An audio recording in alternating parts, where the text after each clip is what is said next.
ஒரு பித்தளை பாத்திரம் இருந்தால் அதோடு எப்பொழுதும் பாசம் படிந்து கொண்டே இருக்கும் என்பார்கள் இல்லையா? அந்த பாத்திரம் ஒன்று தயாரிக்கப்படும் பொழுதே அதோடு கூட இந்த பாசமும் தானாக உருவாகி கொண்டே இருக்கிறது. அதை நாம் எத்தனை முறை கழுவி கழுவி கழுவி புதிதாக ஆக்கினாலும் மீண்டும் மீண்டும் அதிலே பாசம் வந்து கொண்டே இருக்கிறது.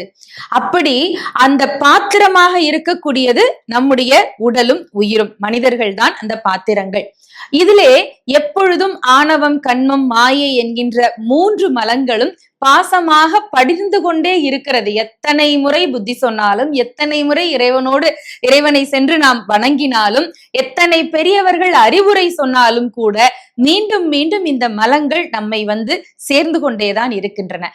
அப்படி இருக்கக்கூடிய பொய்யான அவற்றையெல்லாம் நம்மிடமிருந்து விலக்கக்கூடியவன் இறைவன். பொய்யாயினையெல்லாம் போய் அகல என்று. போவது வேறு, அகல்வது வேறு. இங்கே இருந்து நீ வெளியிலே போ என்று சொன்னால் போய்விட்டு கொஞ்ச நேரம் கழித்து மீண்டும் வா என்று அர்த்தம். என்னை விட்டு அகன்று விடு என்று சொன்னால் என் வாழ்க்கையை விட்டு வெளியிலே போய்விடு என்பது அர்த்தமாகும். ரெண்டுக்குமான வேறுபாடு புரிகிறது இல்லையா? இருக்கும் இடத்திலே இருந்து போவது என்பது வேறு, இருக்கும் இடத்தை அல்லது இருக்கும் நபரை விட்டு அகல்வது என்பது வேறு. இங்கே பொய்யாயினவாக இருக்கிறது இல்லையா? இந்த பாசம் எல்லாம் நம்மை விட்டு போவது போல போகும், ஆனால் மீண்டும் கொஞ்ச நாளிலே நம்மிடம் சேர்ந்து கொள்ளும். அப்படி மீண்டும் அந்த பொய்யாயின எல்லாம் சேராமல் நம்மை விட்டு அகற்றக்கூடியவன் இறைவன்.